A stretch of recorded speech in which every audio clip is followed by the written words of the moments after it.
poucos dias antes da data que é celebrado o Dia Nacional da Consciência Negra, o IBGE divulgou uma pesquisa apontando que apenas 1/3 dos empregadores é negro ou pardo no Brasil.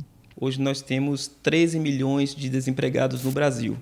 E esse cenário é preocupante, principalmente quando a gente leva em consideração a questão da etnia, da questão da raça, por exemplo. Então, para você ter uma ideia desses dados alarmantes, nós temos hoje, por exemplo, uma média salarial discrepante entre negros e brancos. Hoje, para você ter ideia, a média salarial dos negros está em torno de R$ 1.500 e dos brancos em torno de R$ 2.700. Então, isso é algo que preocupa e nós estamos aí engajados, analisando cada vez mais nós, da BRH e outras associações, tentando reverter, fazendo com que esse quadro seja revertido para que a gente melhore esse cenário. No entanto, eles se tornam maioria nas ocupações consideradas informais, com baixo grau de escolaridade, como, por exemplo, 2/3 são trabalhadores domésticos e outros 2/3 ambulantes. É uma questão social, cultural, que a gente já vem trazendo de muito tempo, desde a época da colonização do Brasil, onde o negro ele é visto muito ainda voltado para atividades repetitivas, para atividades operacionais, e a gente vê poucos negros ocupando os cargos gerenciais e cargos que exigem muito mais estratégia. Então, isso é uma questão tanto cultural quanto social. Apesar dessa desigualdade ser secular e já bem conhecida, ela ainda é realidade na hora de contratar um profissional. No momento da seleção, nós avaliamos a parte técnica e a parte comportamental, ou seja, as habilidades desse profissional.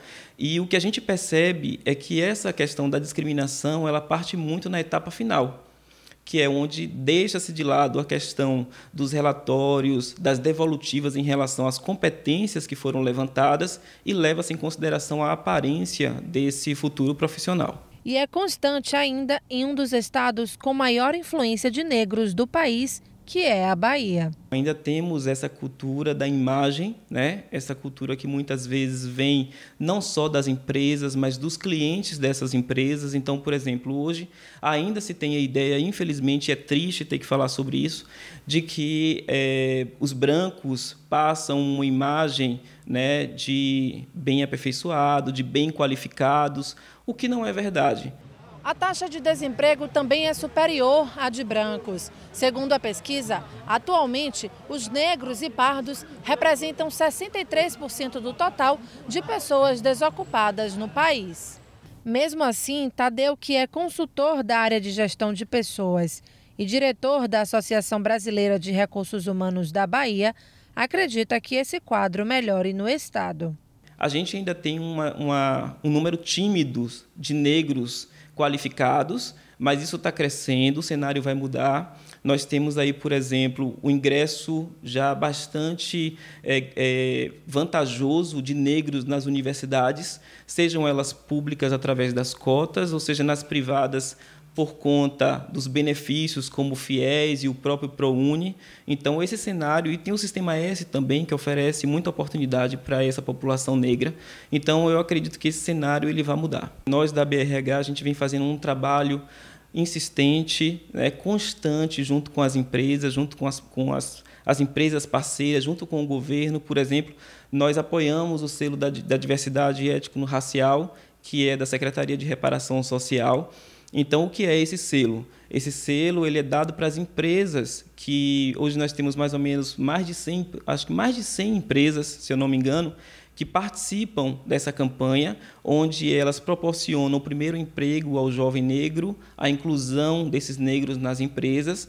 E essas empresas que trabalham com ações e que são bem avaliadas, elas recebem um selo de excelência.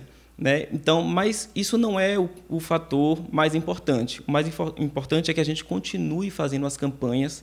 Eu acho que bater nessa tecla ainda vale a pena, da gente incentivar, da gente conscientizar as pessoas, os empreendedores, de que somos todos iguais, todos nós temos competências, habilidades, temos conhecimento, e que não é a cor que vai fazer a diferença, não é a cor que vai dizer quem é melhor ou quem é pior. Somos todos iguais.